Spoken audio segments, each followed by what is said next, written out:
조용찬의 집중분석, 미중산업경제연구소 조용찬 소장과 함께 글로벌 경제 흐름 체크하겠습니다. 소장님 어서 오십시오. 예, 안녕하십니까. IMF가 세계 경제 전망을 최근에 좀 낮췄는데요. 얼마 전까지만 해도 좀 좋게 보다가 시각은 이제 뷰를 바꾼 거라면서요. 그 내용하고 이유를 알려주십시오.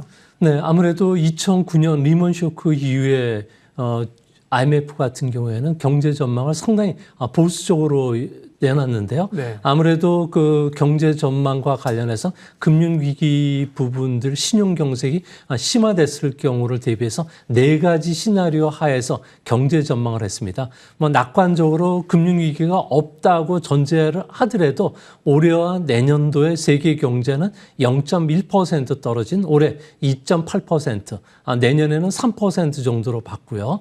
이제 문제는 금융 부분의 스트레스가 점점 높아지고 있기 때문에 이런 상황이 계속이 된다고 하면은 올해 성장률은 2.5%까지 떨어지고요. 선진국은 1%까지 떨어질 것으로 보고 있습니다.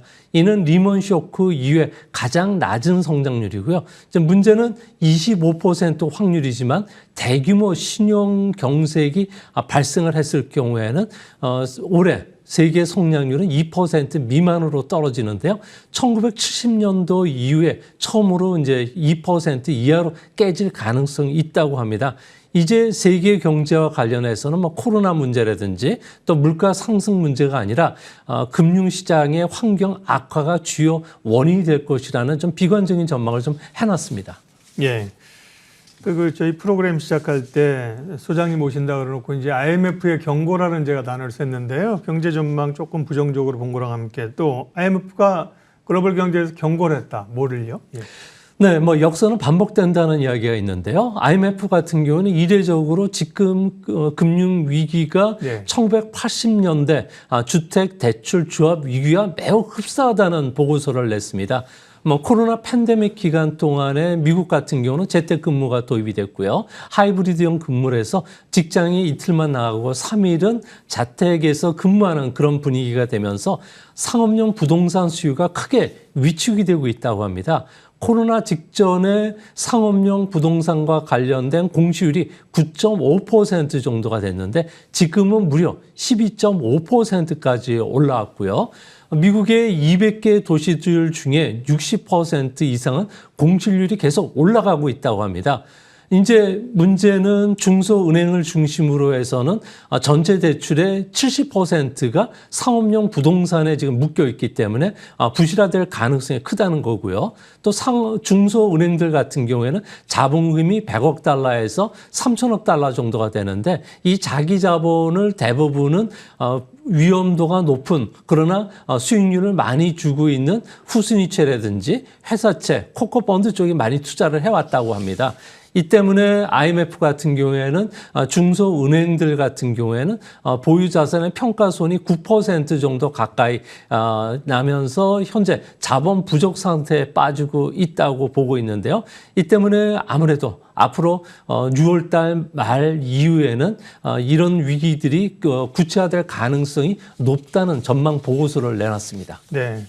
그럼 경제 지표를 좀 보면요. 미국의 최근의 경제 지표는 엊그저께 나왔던 뉴욕주의 경기 지표, 엠파이어 스테이트 이건 좀 좋았고요. 나머지는 전반적으로 부진한 것 같습니다. 경기 침체가 서서히 오고 있다 이렇게 봐야 되는 건가요? 네, 그렇습니다. 뭐 뉴욕주 같은 경우에는 이제 재택근무에서 직장으로 좀 복귀하면서 월가를 비롯해서 뭐 맨하탄 주변을 보면은 상당히 그 소비도 늘어나고요.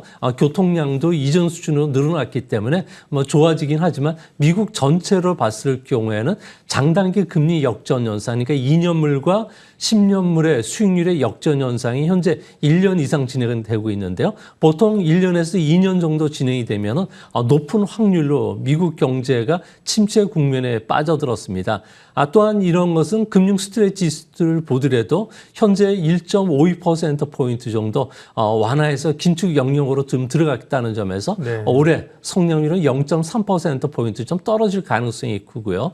또 그 상업은행의 주간 대출을 보더라도 계속적으로 감소하는 추세라는 점에서 미국 경제 위축은 현재 막기는 어려울 것으로 보여집니다. 근데 생각보다는 고용이 줄어들지를 않고요. 고용 지표가 여전히 좋은데요. 그 이유는 왜 그렇습니까? 네, 미국 같은 경우에는 IT 기업의 고용 해고는 지금 뚜렷해지고 있는데요. 네. 메타 플랫폼스라고 해서 페이스북 같은 경우에는 작년에 종업원의 13%에 해당하는 11,000명을 고용 해고했고요. 또한 3월 달에는 추가로 1만 명을 더 해고시켰습니다. 아마존닷컴 같은 경우에도 18,000명을 해고시켰는데 이번에도 또 추가적으로 9,000명을 해고시키겠다고 계획을 발표했는데요. 하지만 미국에서는 그렇게 크게 우려하지 않는 것은 메타라든지 아마존 같은 경우에는 2013년 이후에 무려 13배 정도 고용을 창출해줬고 증가를 시켰다고 합니다. 코로나 직전과 비교해도 2배 정도 늘었기 때문에 이번에 고용 해고가 전문직이라든지 저임금이 아니라 엘리트층이라 할 수 있는 화이트 칼라층에 집중됐다는 점에서 그렇게 크게 우려를 하지 않고 있고요. 메타 같은 경우에는 임금 수준이 회사의 그 평균 임금을 보면은 3억 8,700만 원 정도가 되고 있고요. 트위터 같은 경우는 3억 원 정도가 되고 있다고 합니다. 이 때문에 저임 노동자들 같은 경우는 해고가 지금 덜 되고 있고 또 그런 측면에서 저임 노동자의 임금 상승 속도가 화이트계층보다 더 빠르고 또 고졸자들의 임금 증가율이 대졸자보다 증가하는 아주 이례적인 현상이 되고 있기 때문에 앞으로 많은 기업들이 고용 해고 이후에 다시 재고용한 비용을 생각한다면은 앞으로 고졸자라든지 저임 그 노동자들의 해고는 더디게 진행될 가능성이 있지 않나 이렇게 보여집니다. 네. 시간을 제가 이제 컨트롤하다 보니까 중국 얘기를 해야 되기 때문에요. 이걸 빼먹으면 안 되니까 중국의 어제 성장률 나온 얘기 먼저 하고 시간 되면 뒷얘기를 하고 못하면 또 못합니다. 중국이 어제 1분기 성장률 4.5% 나왔습니다. 시장 예상치보다 좋았던 거잖아요. 그리고 이제 월가에서도 성장률 전망치 올리던데요. 네, 그렇습니다.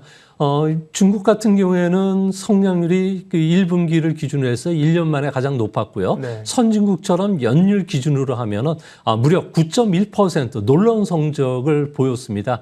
아무래도 코로나에서 이제 회복이 되면서 4.5%인데 연율로 계산하면 그렇다. 연율로는 9.1% 정도 됩니다. 아무래도 우리는 의식주라고 하지만 중국에선 식의주라고 이야기를 하는데요. 이 때문에 여행이라든지 외식이 먼저 회복이 되고 있고요. 하지만 고용 부분이 아직 덜 회복이 되면서 가처분 소득이 늘지 않는다는 점에서 자동차 같은 경우에는 그 증가율이 2% 정도 감소했고요. 통신기기 같은 경우도 5% 넘게 감소하는 모습을 보여주고 있습니다. 고용 문제, 가처분 소득이 증가하기 전까지는 중국의 성장률이 그렇게 높아지지는 않을 것으로 보여지지만 다만 2분기부터는 기저 효과가 나타나면서 1.35% 정도 성장률을 끌어오는 효과가 있다고 합니다. 이로 인해서 2분기, 3분기는 외형적으로 보더라도 5% 중반에서 6%대 성장이 가능하다는 점에서 우리 경제나 심리적인 안정감을 줄 가능성은 크지 않나 이렇게 보여집니다. 네, 오늘 여기까지만 하겠습니다. 늘 준비를 많이 해오시는데 뒷코너라 얘기를 다 못합니다. 미중산업경제연구소 조용찬 소장님 함께했습니다. 고맙습니다. 코스피 2포인트, 코스닥 4포인트 상승세 진행되고 있습니다. 네, 이슈 앤 뷰 오늘 여기까지 할게요. 함께해 주셔서 고맙습니다.